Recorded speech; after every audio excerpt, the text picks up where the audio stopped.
Baik, landasan dan dasar dan landasan pendidikan Islam.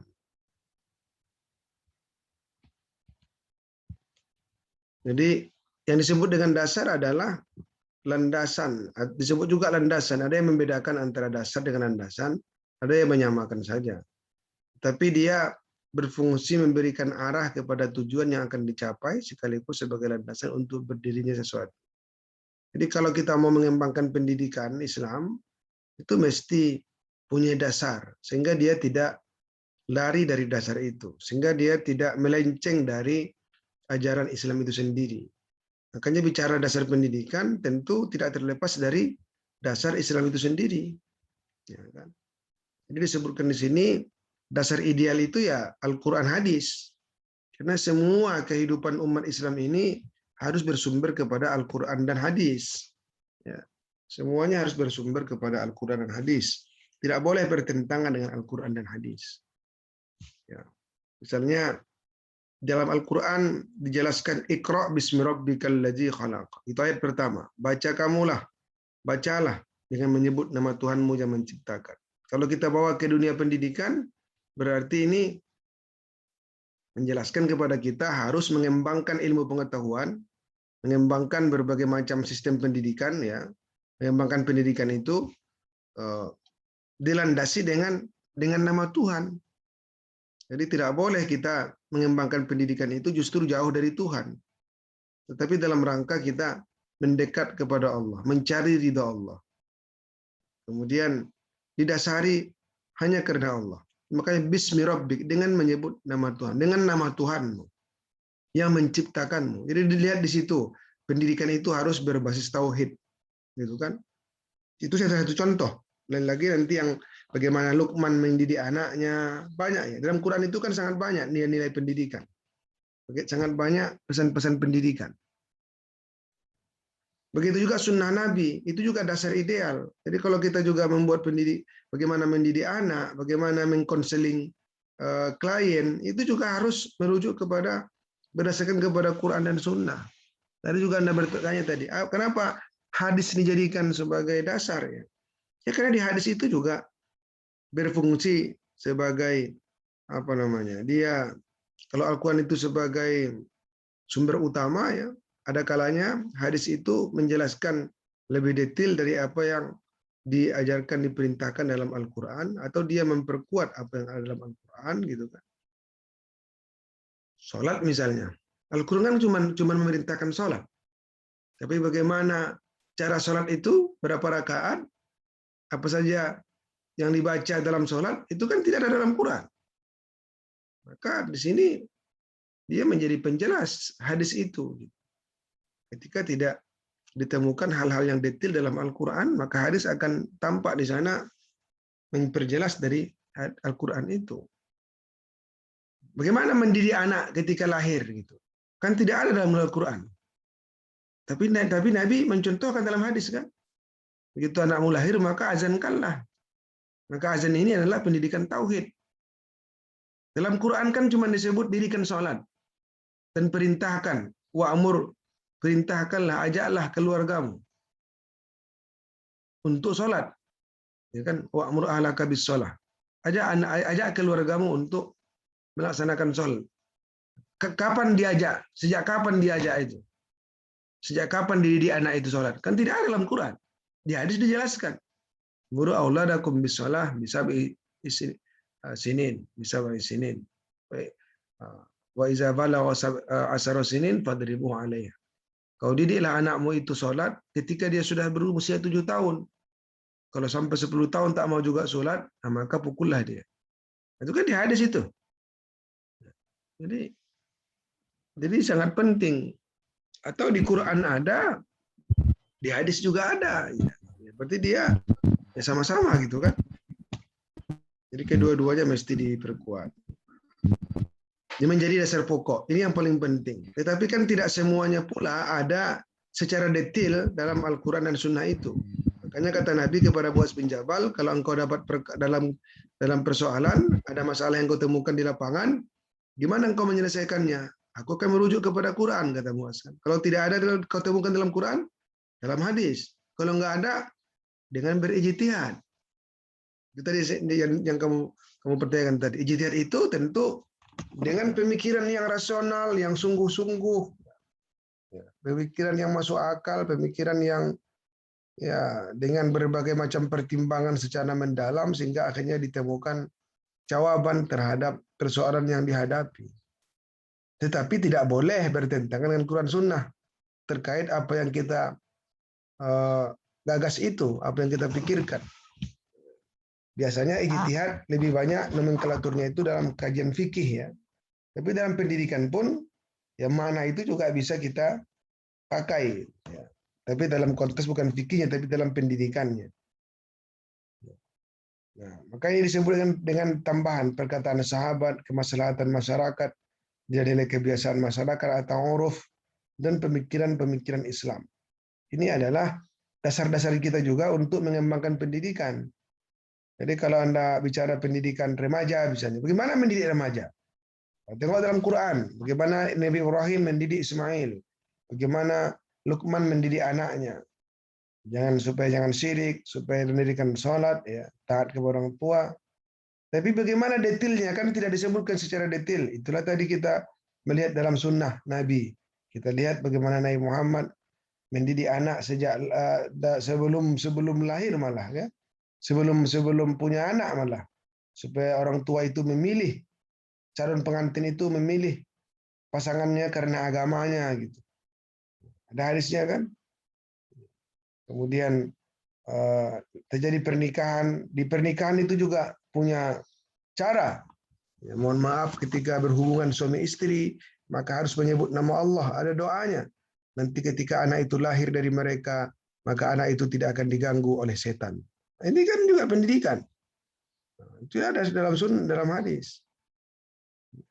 Begitu tadi lahir, dia diazankan, ditahnikkan, disembelih akikahnya. Itu di hadis itu. Seharusnya kita merujuk ke sana. Sampai nanti ketika dia remaja, apa yang dilakukan pada usia remaja? Tidak ada dengan detail. Nabi Muhammad juga ditemukan hadis-hadis terkait menghadapi remaja tadi. Seperti bagaimana tadi dikatakan 10 tahun mulai memasuki remaja awal, itu anak-anak itu harus dipastikan sholat. Kalau tidak maka berlaku bagi mereka punishment. Pukullah gitu. Sudah ada berlaku punishment. Tidak boleh tempat tidurnya harus dipisahkan. Ya, pandangannya harus ditundukkan. Ya kan? Jadi tidak ada pacar-pacaran, tidak ada dalam konsep itu. Ketika lebih detail lagi ditanya, apa-apa yang dilakukan membina fisiknya, ya, lihat perkataan sahabat. Umar bin Khattab memerintahkan supaya orang tua menyuruh anak-anaknya untuk berenang, memanah, naik kuda gitu ya. Walaupun Nabi juga ada hadis berkenaan dengan itu. Ya. Ali bin Abi Thalib mengatakan unzur maqala wala tanzur maqala. Kau lihatlah apa yang dikatakannya, jangan kau lihat orang yang mengatakannya. Kalau misalnya Anda bertemu dengan guru-guru yang tidak sesuai harapan Anda, parangainya gitu ya. Tapi lihat aja pesan-pesannya, jangan lihat orangnya. Kemaslahatan masyarakat, ya lihat juga uruf kalau kita kebiasaan masyarakat, ya nilai-nilai kebiasaan masyarakat, ya itu yang kalau kita di Minang ada adat pesantren syarat pesantren kitabullah. Bagaimana tradisi orang Minang mendidik anak-anaknya dengan sistem matriarkat berbasis kepada surau. Ya. Bagaimana keterlibatan nenek mama mendidik anak-anaknya. Ini bisa karena dia tidak bertentangan dengan Quran, ini kita ambil sebagai dasar dalam pengembangan pendidikan. Kemaslahatan masyarakat ya. Ini seperti sekarang ini pakai Zoom gitu. Mana ada dalam hadis pakai Zoom? Belajar seperti ini. Nah, ini untuk kemaslahatan kan? Karena memang masanya pandemi, kalau kita berkumpul bisa jadi akan merusak, banyak yang tertular penyakit, maka kita pilih memanfaatkan media ini. Kita kuliah melalui Zoom seperti ini. Ini untuk kemaslahatan. Itu menjadi dasar mengembangkan pembelajaran masa pandemi menggunakan Zoom meeting seperti ini. Karena untuk kemaslahatan masyarakat. Begitu juga pakai ijazah. Mana ada pada zaman Nabi sekolah pakai ijazah? bertingkat-tingkat berbayar seperti ini supaya lebih teratur, jadi dilihat dari aspek kemaslahatannya. Jadi pertimbangan kemaslahatan. Masalah murusalah kalau dalam fikih kan. Maka ini juga akhirnya diterapkan. Begitu juga pemikiran-pemikiran Islam. Bagaimana pendapat para ulama tentang mendidik anak, mendidik remaja tadi misalnya. Kalau siapa namanya, si Al-Ghazali dalam kitab Ihya Ulumuddin gitu kan. Banyak lah ya. Ibnu Khaldun dalam kitab Muqaddimah, Ibnu Miskawai dalam kitab Tahzibul Akhlaq. Ini siapa yang bersuara-suara ini? Ya, Nisa Safitri. Dimut dulu, dimut. Jadi ini menjadi dasar-dasar kita untuk mengembangkan pendidikan itu sendiri. Kita lihat pemikir-pemikir Islam menyampaikan analisa mereka terhadap pendidikan. Ini juga bagian dari ijtihad sebenarnya ya. Tetapi dalam konteks pendidikan, bukan dalam konteks fikih. Ya. Lalu untuk menerapkan lebih lanjut, operasionalnya, ini kata Hasan Langgulung ini memang ada histori, sosial, ekonomi, politik, administratif, psikologi, dan filosofi. Orang di Padang membuat pendidikan pesantren Ramadan. Setiap Ramadan anak-anak diliburkan sekolah, dipindahkan ya, belajar dari sekolah ke masjid. Kenapa harus ke masjid? Ya, karena memang orang Minang sejak dahulu itu memanfaatkan masjid atau surau itu sebagai tempat berkumpul untuk berbagai macam kegiatan, termasuk dalam kegiatan pendidikan. Jadi ada nilai historisnya. Ya. Dasar sosial begitu juga kan? Secara sosial orang Minang itu duduk sama orang tagak sama tinggi, duduk sama rendah. Egaliternya sangat kuat. Maka di orang-orang Minang di Sumatera Barat biasanya belajar itu tidak harus tunduk-tunduk siswanya gitu kan. Tidak harus merendah-rendahkan dirinya. Tidak begitu mengkultuskan gurunya. Karena memang di sini terbiasa filosofi kehidupan masyarakat sosialnya itu tinggi egaliternya. Tapi tetap saling menghargai. Dasar ekonomi. Ya, kalau kita mau bikin sekolah misalnya, bikin sekolah pendidikan, ada yang mahal, ada sekolah yang murah, ini berdasarkan ekonomi.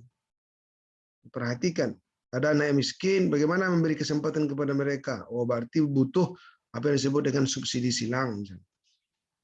Politik dan administratif, ya, kita harus memperhatikan juga mendasari kegiatan pendidikan itu secara politik, bahwa kita ini negara Pancasila. Ya, sudah sepakat pendiri bangsa ini, termasuk para ulama terdahulu, untuk menjadikan negara ini berdasarkan Pancasila, bukan negara agama.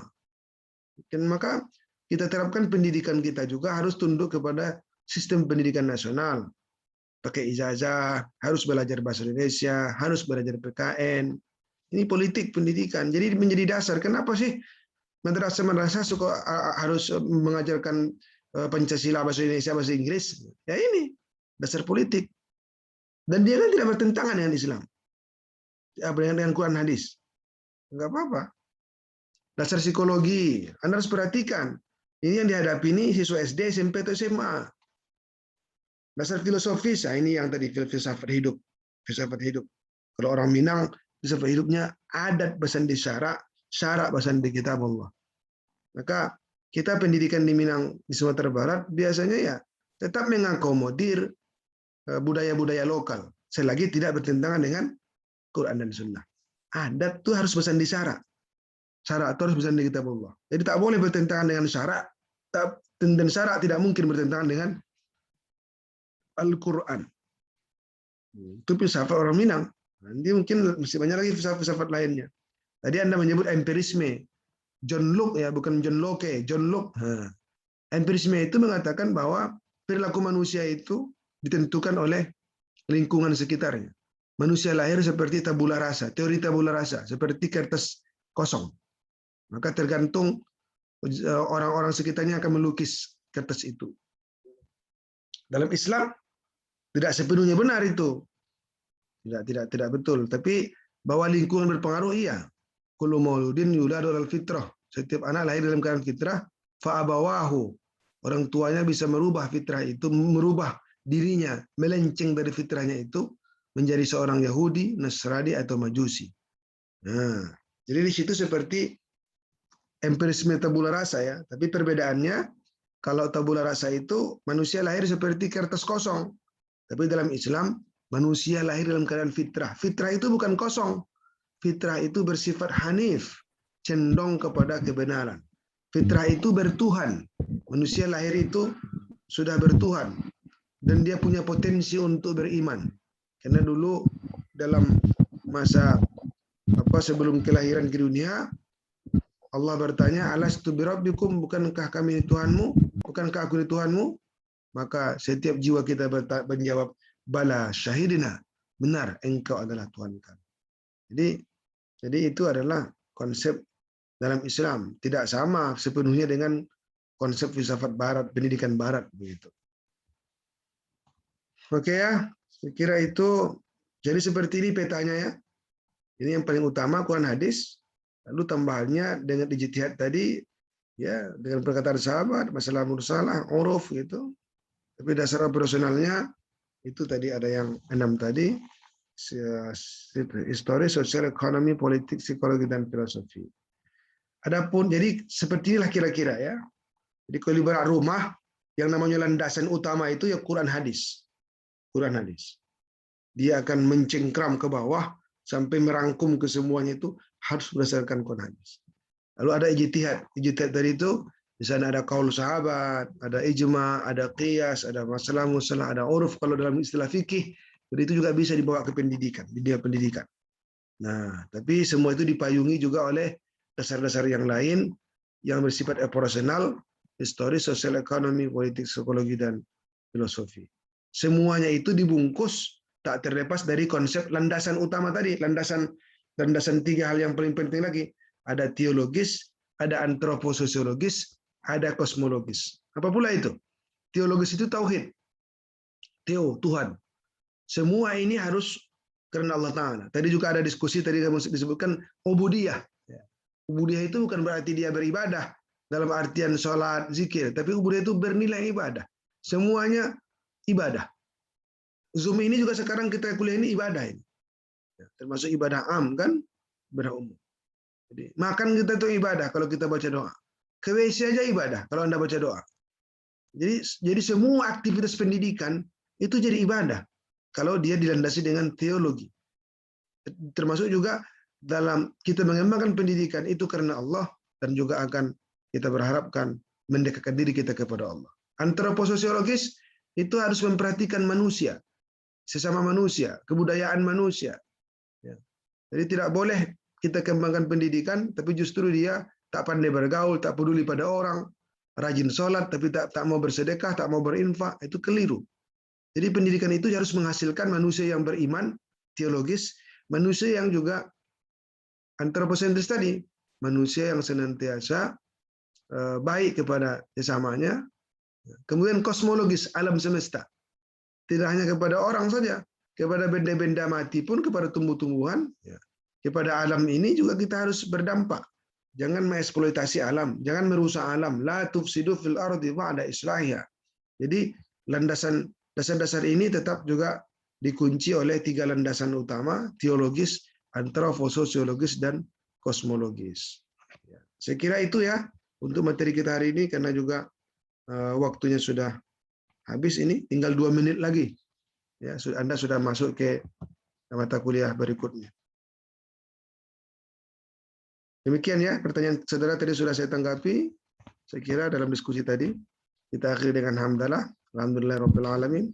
Assalamualaikum warahmatullahi wabarakatuh. Waalaikumsalam warahmatullahi wabarakatuh.